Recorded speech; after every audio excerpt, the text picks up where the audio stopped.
Welcome to the Riverside Project podcast. We are mobilizing Houston to empower families and transform generations.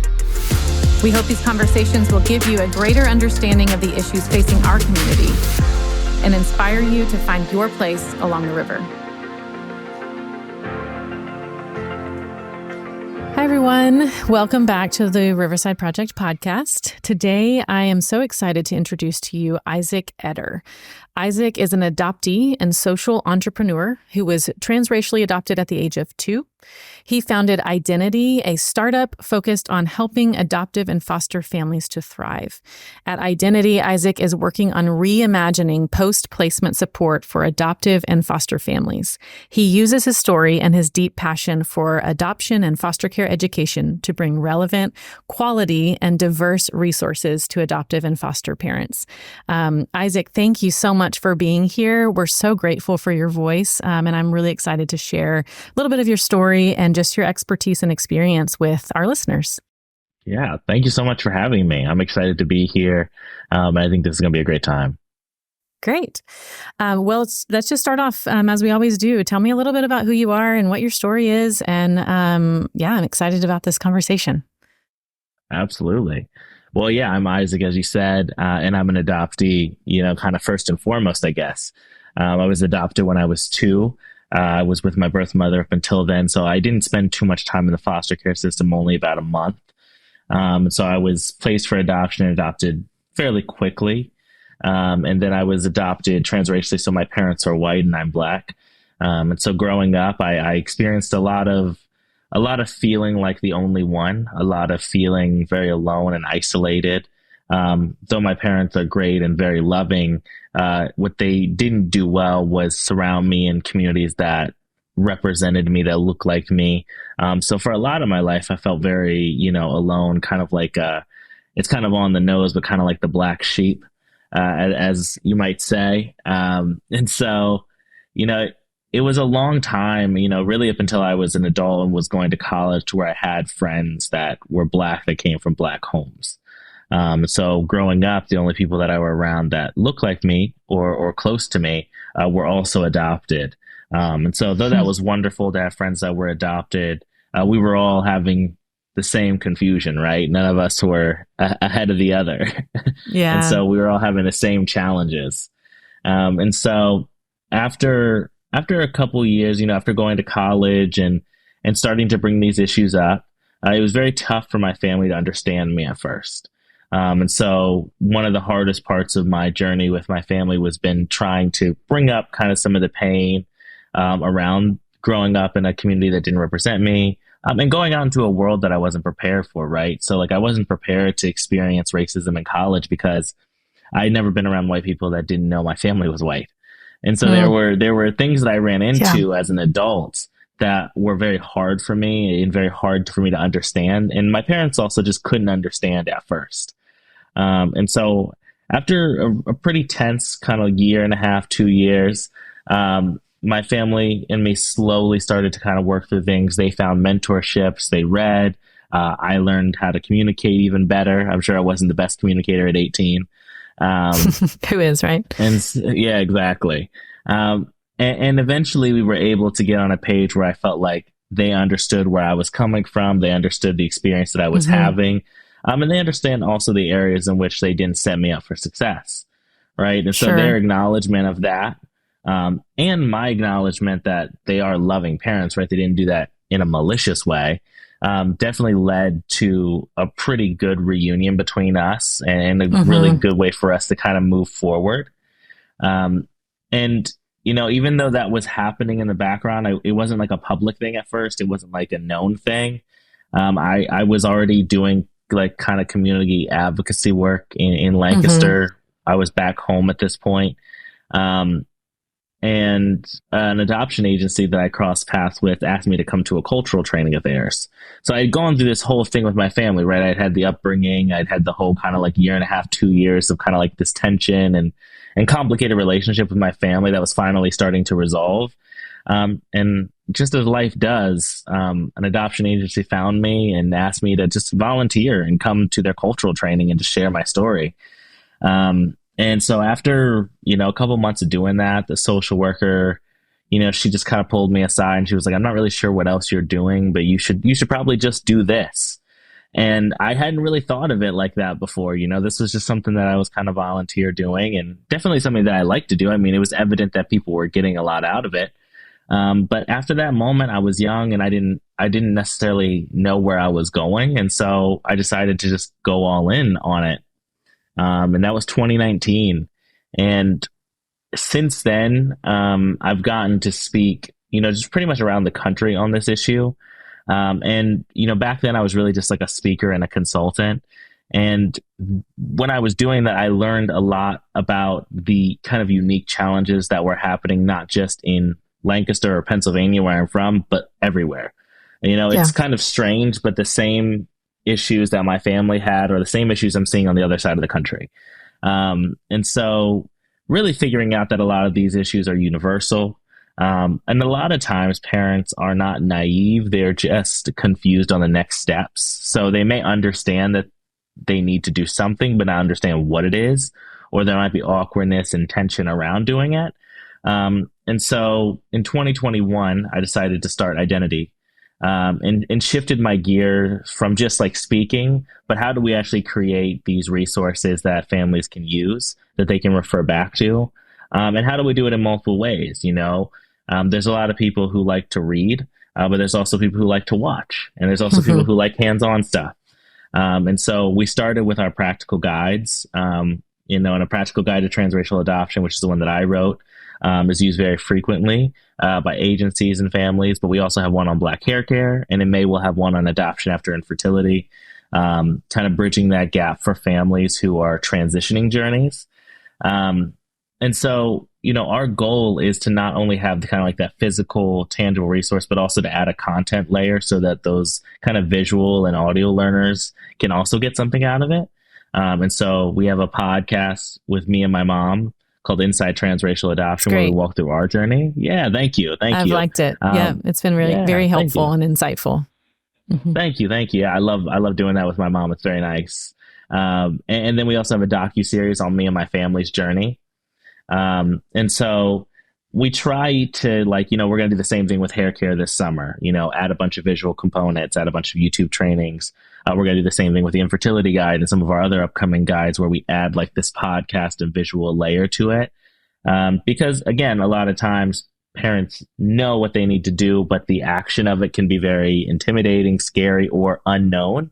And so we want to create a lot of ways for families, one, to learn, but also to see how it can actively be done. And so that's kind of a wraparound of my story and how I got here. And just like a lot of the things that I think of, those are the things I think about on a daily level, on a daily basis, which is like, how do we take some of this information that we know families need, make it really accessible and tangible, and not through just one medium mode, right? How do we make it accessible across multiple kinds of platforms and learning? Yeah, that's so great and so necessary. I think you using your voice in that way and recognizing, taking your experience from your college experience, it sounds like, and then being able to look back at your childhood and say, oh, there are actually gaps here that I didn't even really recognize until I was older. And how can I be a voice of change so that other adoptive or adoptees don't have that same struggle, or maybe they have the same struggle, but they have resources to be able to help them through that experience.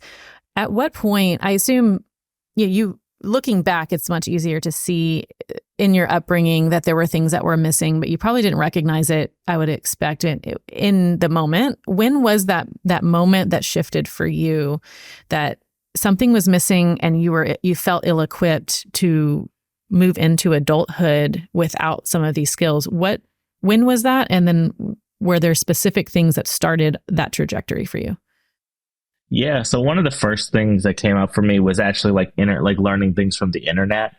So, I was in high school, kind of during the beginning of Black Lives Matter.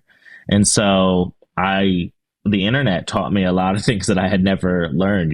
My senior year of high school, I was online and coming across hashtags and seeing all kinds of things and learning all kinds of things that nobody ever mentioned to me.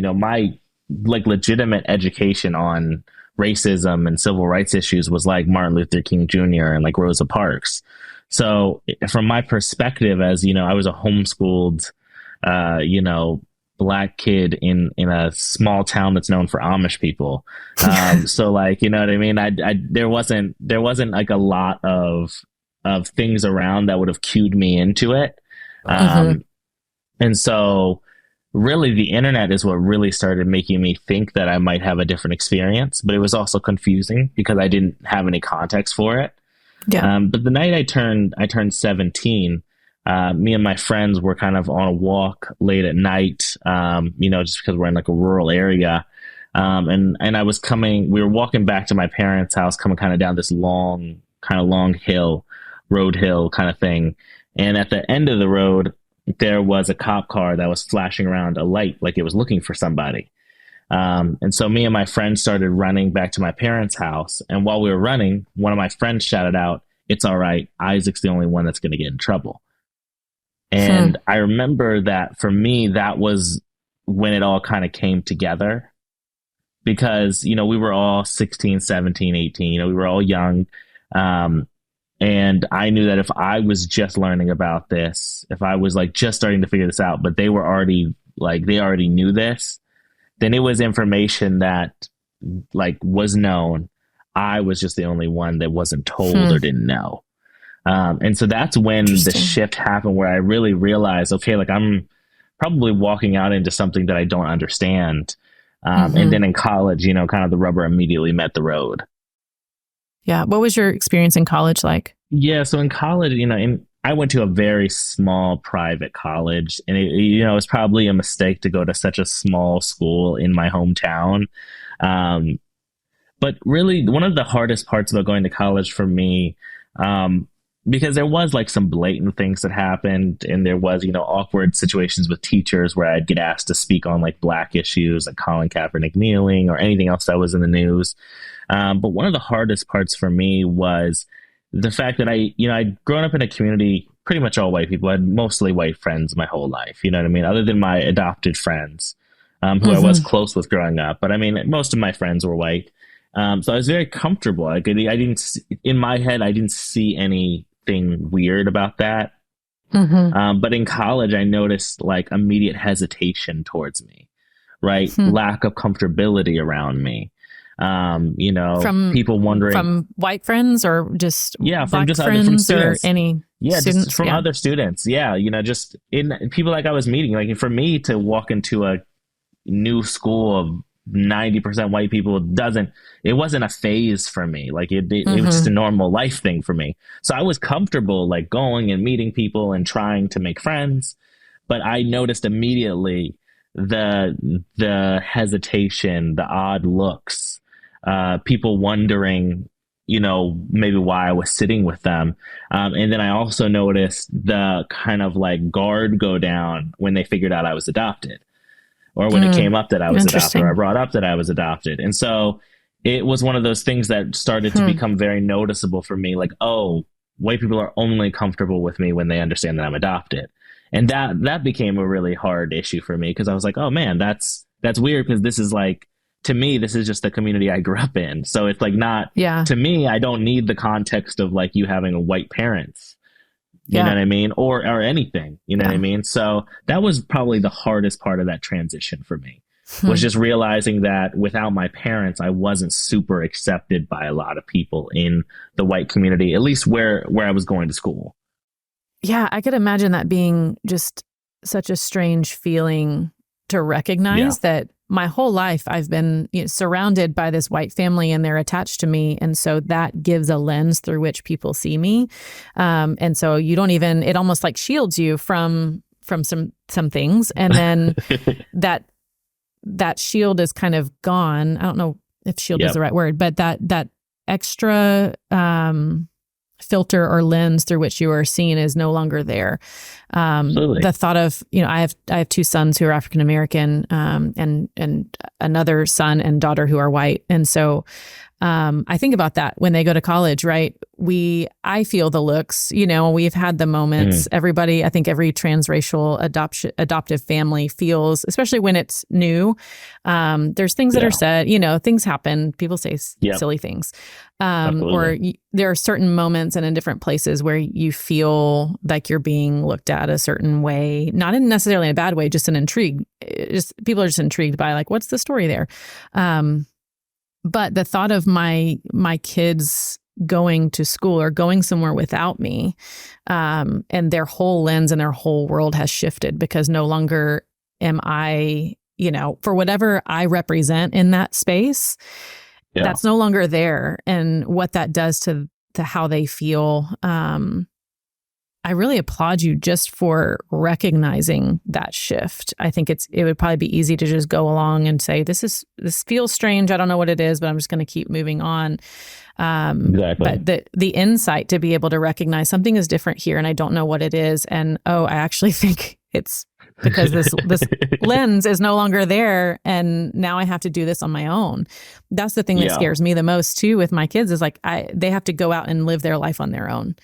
And it's a world that I don't always know how to equip them for. And I think that's what you now are doing for families. You're helping them, parents, to be able to equip their kids to be successful in the world. I'd love to say that the race thing doesn't matter, or that we can all get along and it's going to be fine and hunky dory and we're going to be great.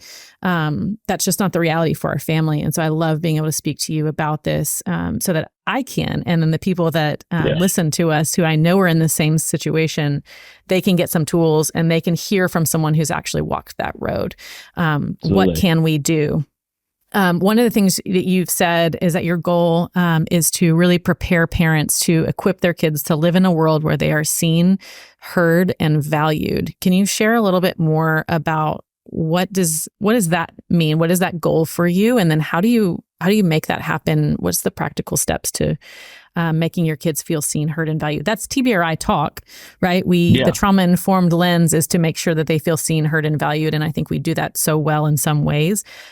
But that additional race factor sometimes gets missed. What does that mean to you? Yeah, absolutely. So for me, what it means to, have children, especially adopted and foster children, feel seen, heard, and valued is, first off, to be seen, they have to be recognized for their whole experience. And I think a lot of times, because I think when you adopt, you want it to feel normal or regular or not weird. We try to disregard things or ignore things. And so when I say seen, adopted children need to feel like they're recognized for being adopted and that that's a part of their experience, right? It doesn't have to be like plastered over everything or talked about every minute of every day. But they also need to feel like, they're not only seen through the lens of being your adopted child. Like they do have this history, this connection, and they need to be able to feel like they are also seen for that. And then also we might want to take some context here for like interracial adoption, right? So with interracial adoption, they also have to be seen as people of a different race. So you have to recognize that factor as well, and parent accordingly. To feel heard, I think adoptees need to be able to voice pain and discomfort, right?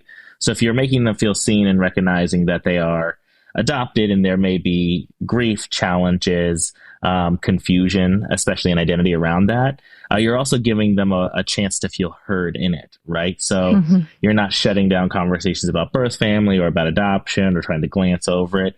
You're actually creating the spaces for your children to actually have confusing and difficult feelings around being adopted.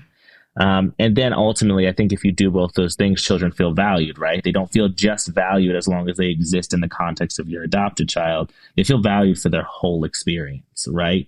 Because their experience, regardless of when you adopted, they did have an experience and a connection before you, right? So they grew in a womb somewhere. And so that is a part of them. And even if you left the hospital with them, that's still a part of their journey. And so how do you make them feel seen for that, make them feel heard and allowed to voice those complications? I think when you do those things, children feel like, okay, like you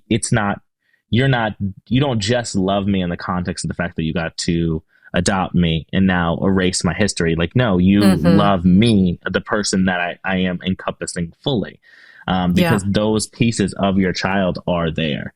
And so I think it's really powerful when adoptive parents make space for their children to be that person, to experience all those things, to feel all the feelings that I think come with being adopted. Yeah. That's really helpful. Are there things that you can look back on with your family, ways that you feel like your parents did that really well and allowed that space? And then maybe just one or two, or are there some of the areas where you felt like they could have done a better job, or, every parent struggles in different ways. And so I'm not asking you to throw your parents under the bus. I'm sure you guys have walked through some tense Yeah. conversations, but I think it's helpful for us to know, what are the ways that you feel like they did a really great job at that? And then what are some ways that you wish that they had done it differently? Absolutely. So there's a couple ways that I think they did it really great. One that was that adoption was never kind of like off the table to talk about. One thing that my parents did really well was that adoption, we could always talk about the adoption component. And so I always felt like, okay, like at least I, get to voice this, because I had a lot of trouble and a lot of emotions around that growing up. A couple areas where I think that they could have improved are definitely in like recognizing that I would have a different experience as a person of color, right? So that's a big one. I think that whether it was fully just them believing that it wouldn't happen or that it couldn't happen, or whether it was just not knowing what to do, there just was really a lack of preparation for that experience for me.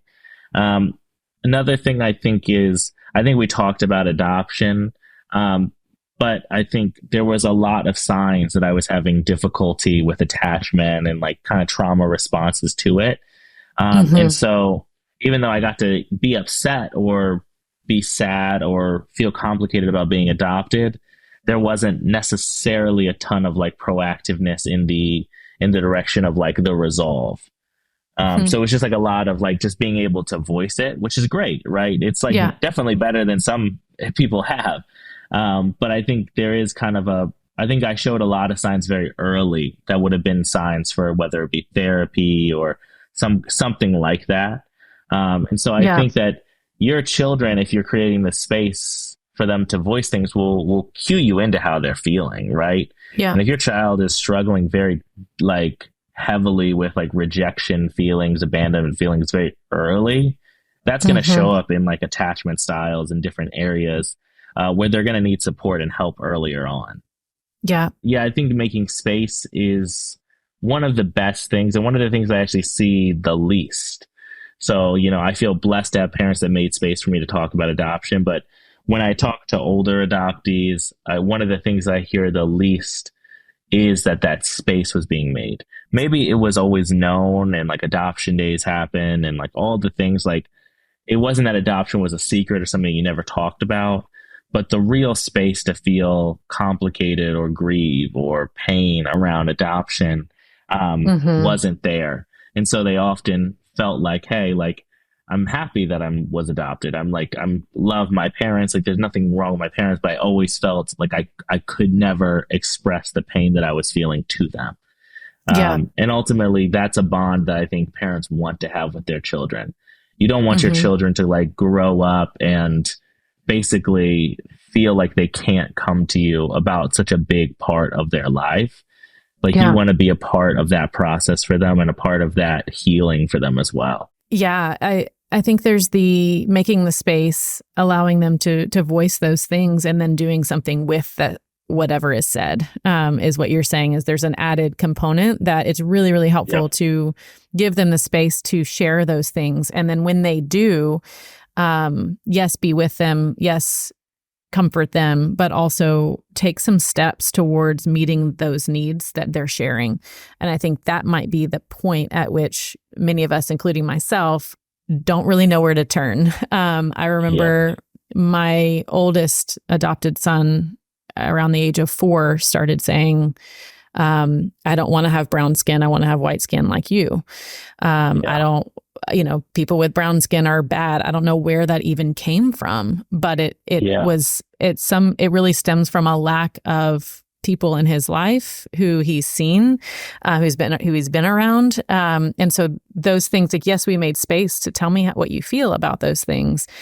We made lots of space for him to express those things. We've, helped with trauma therapies and given him some tools, but there still is this gap of giving him what he's needing. And that's been a struggle for us. We live in a part of town that does not have a whole lot of diversity. We're a part of a church that doesn't have a ton of diversity. They go to a school. We attempted to switch his school to a more diverse school. And unfortunately, that didn't work out super well just because of some academic things and some learning challenges. But we're trying to take those steps, but it's in those practical, we make space, we listen, we come near, but then in those moments, there's specific things and needs that are being expressed in a way that a 4 or 5 or 6-year-old can. And it's what do we do with those things that where I think a lot of us get tripped up, or at least I can say that for myself. What do you think? Where do we turn at that point? Yeah. So like if you've done everything, you've gone down the socials list and you've tried to switch schools and all of that, I think one of the best things you can do at that point is, well, let me say it like this. I'd say that if you can't win on the school front, you know what I mean, then look for extracurriculars. So one thing that I've heard that's worked really well for people is church. So if you go to church, if you go to any kind of religious, community event on Sundays or the weekend, Saturdays, switching those things, if you can, I think is always one of the best things that you can do. Extracurriculars outside of school. So what kind of sports, what kind of extracurricular activities? There's even that scene in This Is Us where he goes to like the black karate dojo, right, with his son. And so think about things like that, right? I think that's like next step if you can't figure out schooling. But then I'd also try to look in your town and in your like region, however much you'd be willing to drive, like an hour or 2 hours, and see what kind of like festivals and events are happening, right? So like if there's an African American festival, like there's one that happens here in Lancaster, I learned about when I was an adult. And so it's like, can you go to that yearly? What other kind of events are happening? Like a lot of NAACPs in different towns do events for adults, but they also do events for kids. So they do like book readings and they do Black History Month events. And so like libraries are another good one actually too. Libraries tend to do a lot of events like that as well. So like what can you find in your area that makes sense, that's easily accessible, and like may also engage your child's interest already? So if you have a kid that's interested in like sports, like there's a lot of sports things that you can put them in that would have diverse communities. If they're interested in like, science, math, learning, just like kind of also gauge some of their interest and see like, okay, how can I have them kind of live out that passion, but in a setting where they would see other kids like them? Because it would be pretty hard, right, to like be like a kid who's has an exceptional skill, whatever it may be, math, writing, sports, but just to be like the only person of that race or color there might be a little bit isolating. And so like also letting their passions be surrounded by other kids that are just like them. Yeah, I think it's just meeting them where they are in that, and then you're not going to do it perfectly. I'm not going to do it perfectly. Nope. We're not going to, figure all of it out or reverse some of the things that of their story that you wish were different and their pain. But I think if nothing else, it communicates that I prioritize this for you because this matters. And I want to be able to do my best to make sure that you have what you need. Yeah. And I think prioritizing, letting them see themselves in their interest areas, right? So like one thing that I felt growing up was that like none of my interests did I ever see like a representation that looked like, right? So it can mean a lot even just to have your kids be in spaces where like the person that they want to be also looks like them, right? So they're getting this visual representation of what their life could be. So it's not even just about like, are there Black people in the room, but like, is this person a good representation of who my child may become in the future, right? And so like, I would have loved to see, Black teachers, Black professionals. I was interested in like lighting and sound design when I was in high school. And so like, it would have been great to be around other Black professionals who had like theater tech careers, right? And so Hmm. like, how do you also make it like really tangible for your child? So that it's not just like you're kind of like checking the box, right? You don't just want to go to the festival to go to the festival and then leave, right? And then you kind of did your yearly event. It's like, how can you make some of these things really work for your family and to your child's advantage? Yeah. And fill like those gaps, right? It's hard to be a kid, especially if you have siblings that are biological who all have that visual representation growing up of what they're going to look like as adults. So finding creative ways to give your child community where they can see adult versions of themselves and see what their future could look like, I think is really helpful. Yeah, I think the last time when we met briefly, you mentioned mirrors, Yeah. and I never heard it as a specific term, and I don't know that we actually had a conversation about it. But I remember saying at some point, I think it was just to my husband, like I don't like that what our kids see in the world doesn't always match what they see in the mirror, and that Yeah. just thinking about how difficult that or what that might feel like to someone. Because when I look at my upbringing and I look at the way I grew up, it was something I never even considered because it just was. But how shifty the ground would feel if what I always see out of my eyes does not always match what I see in the mirror. Will that change the way I feel about what I see in the mirror? Will it change the way I feel about how I see the world? But getting curious about those things and then really trying to see it from their perspective, I think opens our eyes a little bit to the world that they see, and the way that they see themselves. It's burdening to me a little. I mean, it really does burden my heart a bit, because I do think that is so important. And when I think about when I grew up, the heroes, I was a gymnast. And so like the heroes that I had just in that world, you look for those types of people that represent you, and that helps you to see who you could be in the world one day. And so anyway, share a little bit more about what you mean by mirrors and how that's helpful for children. Absolutely. Yeah. So mirrors is just like a representation of yourself, right? So like a lot of people don't even think about mirrors because they grow up around like their parents and like people who look like them, like family that look like them.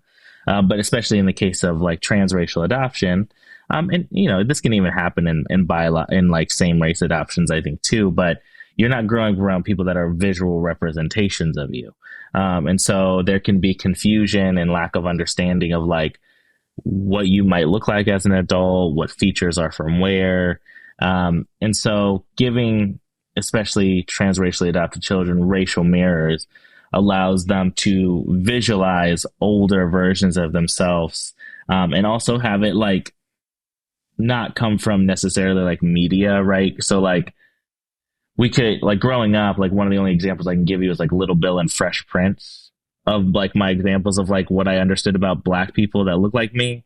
And like they're not like super wrong visuals, but they're not like the best only visuals to have, right? And so, it makes a difference when your kid gets to go to like, it doesn't always happen, but like having a Black teacher would be great, right? So then you have this visual representation, somebody that looks like you that's doing a great, a teaching job. Maybe your kid wants to be a teacher one day, and now they can kind of like have this straight line, and be like, okay, I'll be like Mr. Smith here.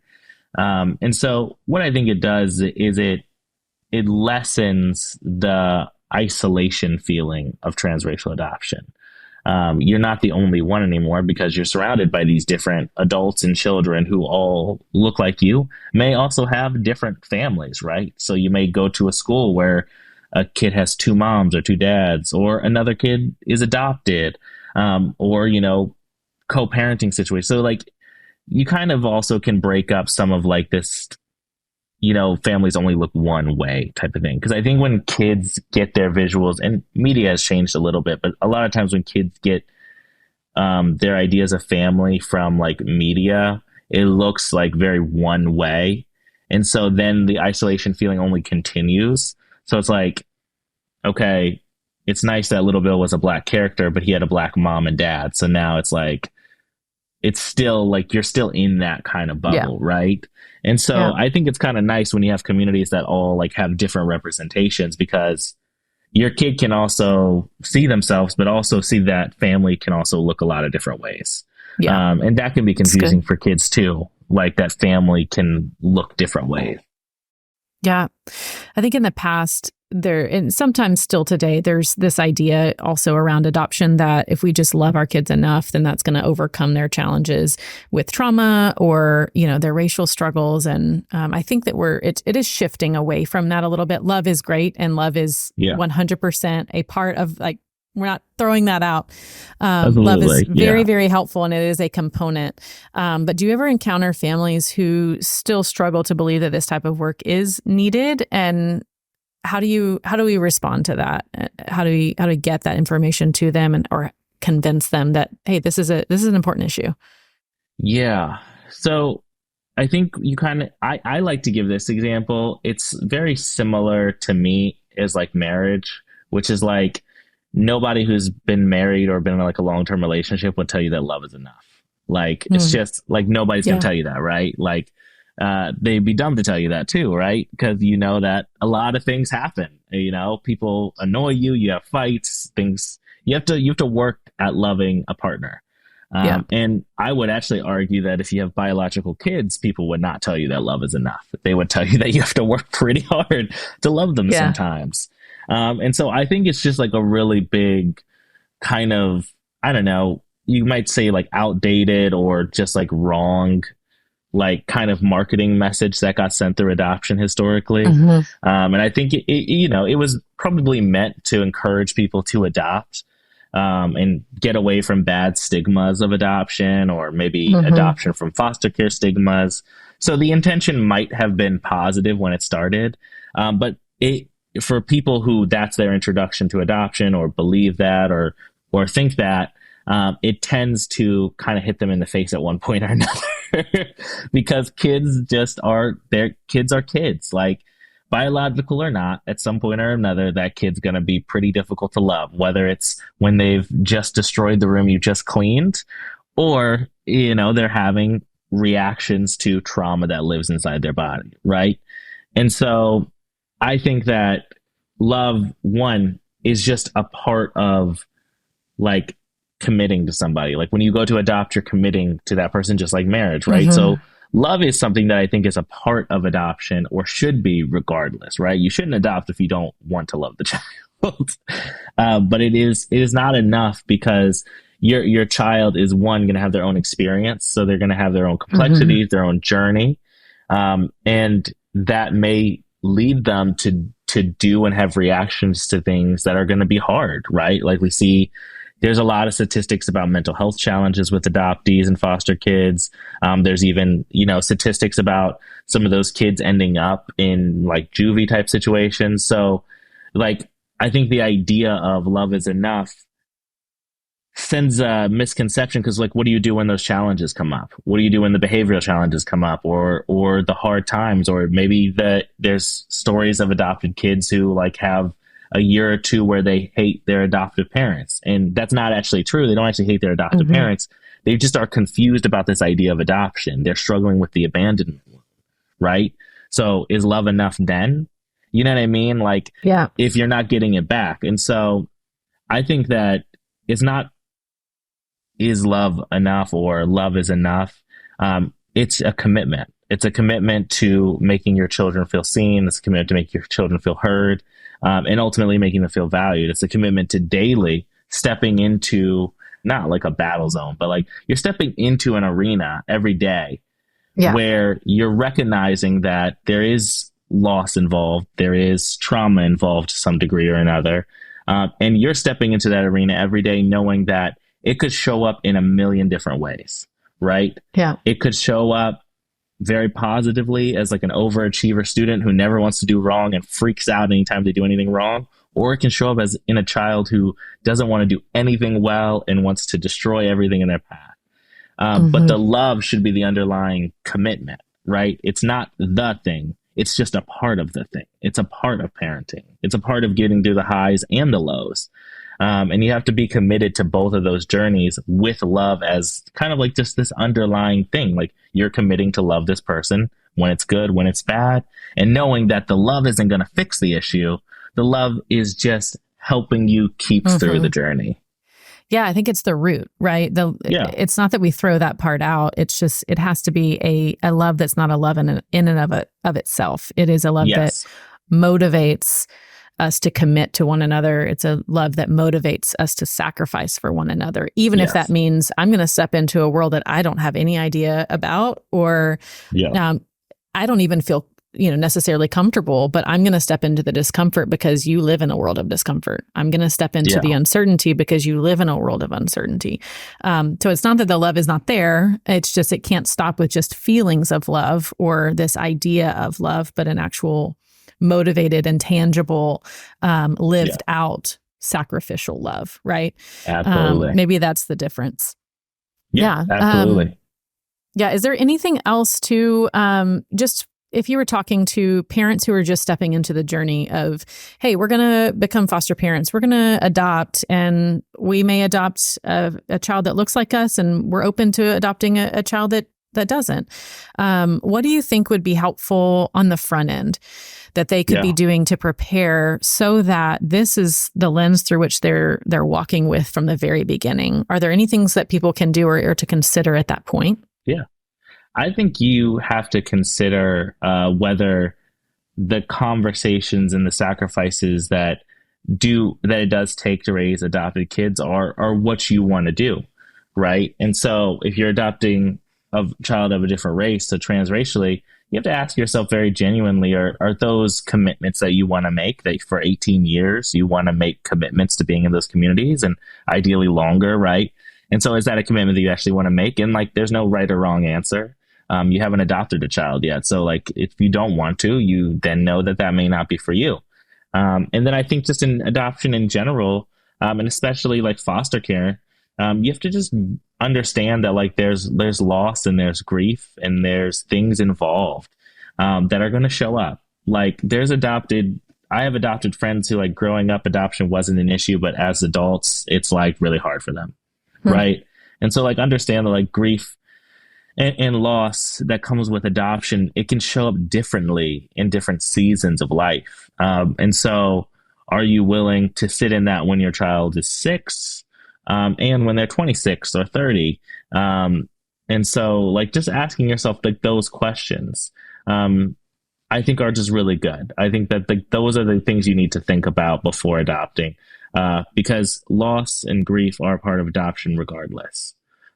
Those are going to happen regardless. They're part of foster care in a lot of ways too. A lot of foster children, especially depending on their age, may not even understand why they're not with their parents, right? So there's going to be all kinds of things that show up. And so I think you have to be committed to standing in that gap and being there for your child in a different way than you may been raised or seen. But it can also be very powerful and very beautiful when you do that. Yeah, that's good. Is there anything else that you want to share just kind of as we close up our time,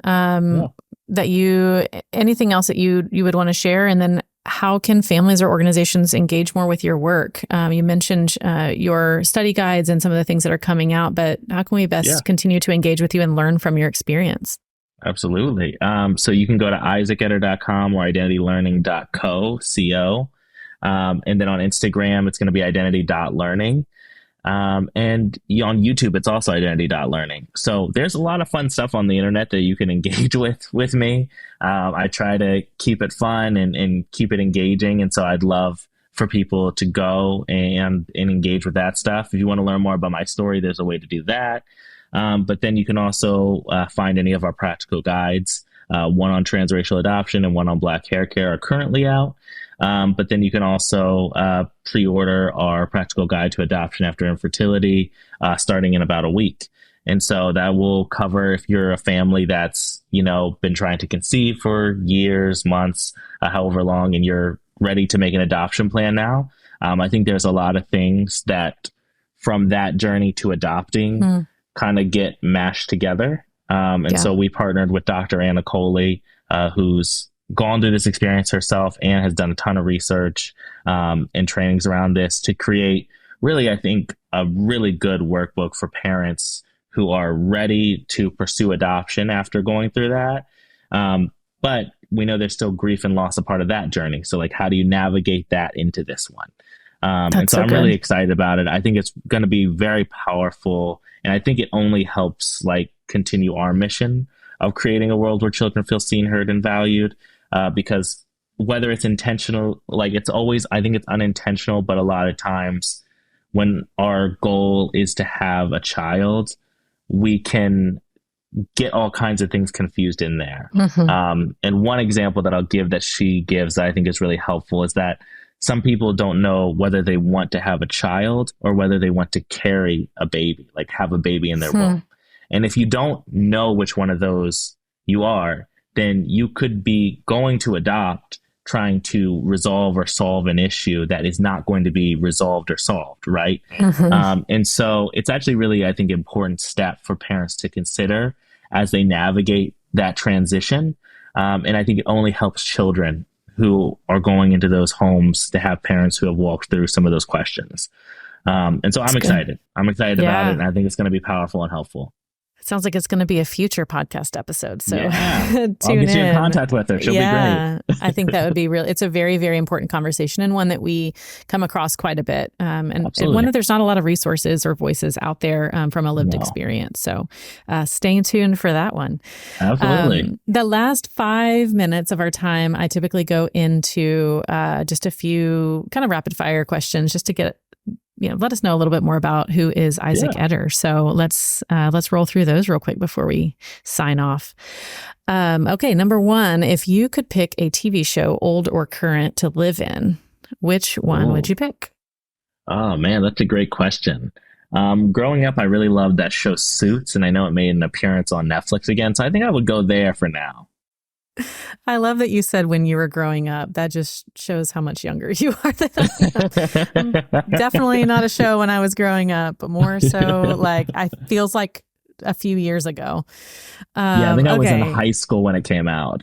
Goodness gracious. It's a great show, though. I really did like it. It is, yes. Okay, number two, salty or sweet? Ooh, probably sweet. Or are you one of those people that mixes the two, like popcorn and candy? I do like to mix it a lot, but usually I like to have like a savory meal and then like a sweet dessert. And Okay, so got it's it. like technically both, but I definitely would go more towards the sweets if I had to choose. Okay, that's good. Introvert or extrovert? I'm actually oddly introverted, and I think it kind of grew on me as I got older and had to do more public like things like speaking and things like that. But Sure. I'm for the most part very introverted.